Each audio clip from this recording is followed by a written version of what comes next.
Niger State bandits abduct ransom bearer. Bandits in Niger State have abducted a negotiator who had been sent to pay ransom to secure the release of 136 students kidnapped on 29th of May from the Saheliyu Tanko Islamic School in Tegina. The negotiator, a 60-year-old man from the community, was taken because kidnappers said the ransom he brought was short. Abubakar Al-Hassan, director of the Islamic school and parents of the children, confirmed this, according to a news agency report. The kidnapped negotiator was not identified. Al-Hassan said the school and parents have been negotiating with the kidnappers, who demanded 30 million naira, which is $72,993, to release the students from the school. Al-Hassan said the school had contributed to a ransom and some parents sold property to raise cash given to the negotiator. Armed groups have been blamed for a series of raids on schools and universities in northern Nigeria in recent months, abducting more than 1,000 students for ransom since December. The government has said it would not pay any ransom. President Muhammadu Buhari has ordered security forces to search for the students. We sold most of our properties and used our savings to see that our children are returned. Unfortunately, after all the efforts, they said that we did not bring the money as they required, said Ibrahim Saliu, father of 2 of the children abducted by the school in Niger State. We are now left with nothing and our children are still held captive, he said. The police did not respond to a request for a comment. Alright. It's so sad, but it may just have been that these parents have been played. I mean, come on, you cannot be given such huge amount of money and conveniently you are abducted by the people that you're negotiating with. Come on, obviously this is sad, and to think that this has happened since December and almost 1,000 students have been kidnapped, and for the fact that the government is like, you know what, we are not going to pay any ransom. That is an absolute lie.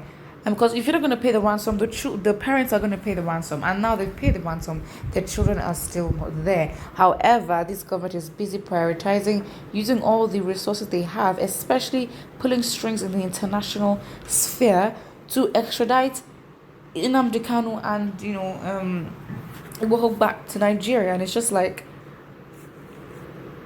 it's not like as if you guys are busy doing anything else that we can say, okay, fine, we can put this in the back burner because we have, pressing issues on the country. No, the pressing issues that are these are issues that you're not meant to be comfortable with. But then it seems like they are, and so they don't do anything about it. And now parents are here paying for nothing, and now they have nothing. They have nothing to live on. They've sold valuable properties, and their children are still not with them.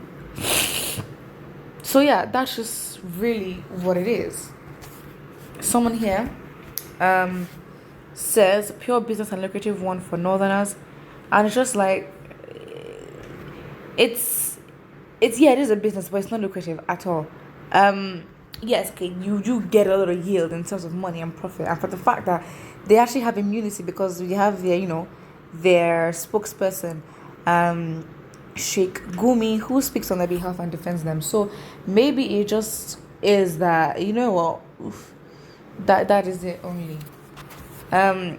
Someone says they didn't give them education, they gave them guns.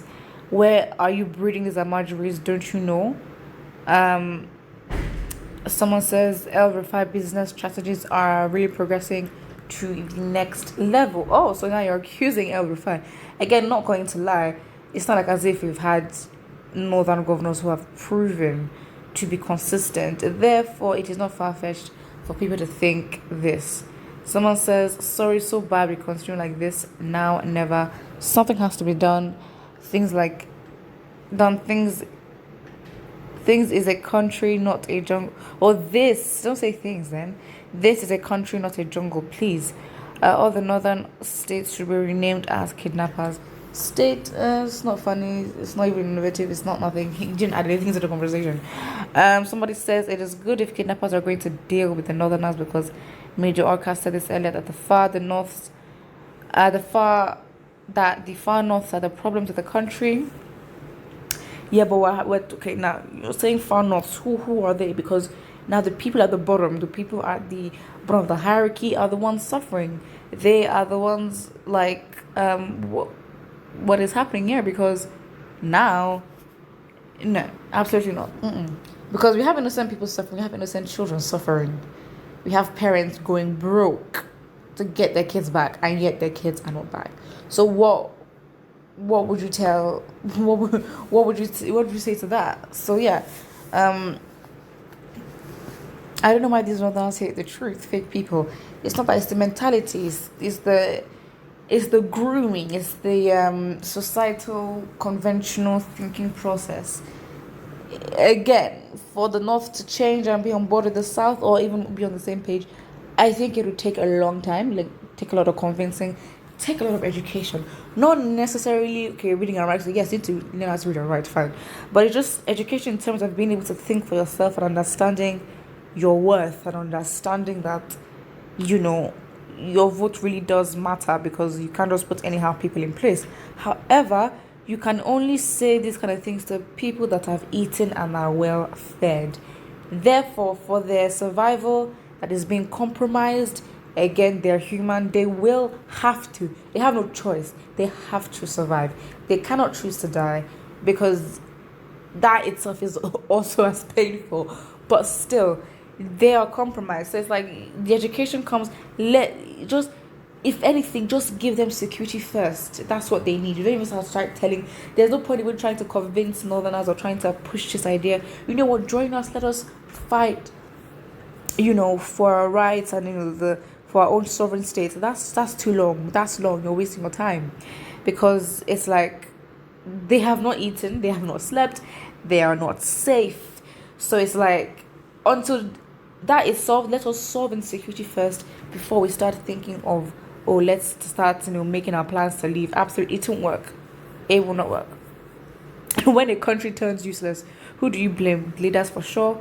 Buhari is a big failure.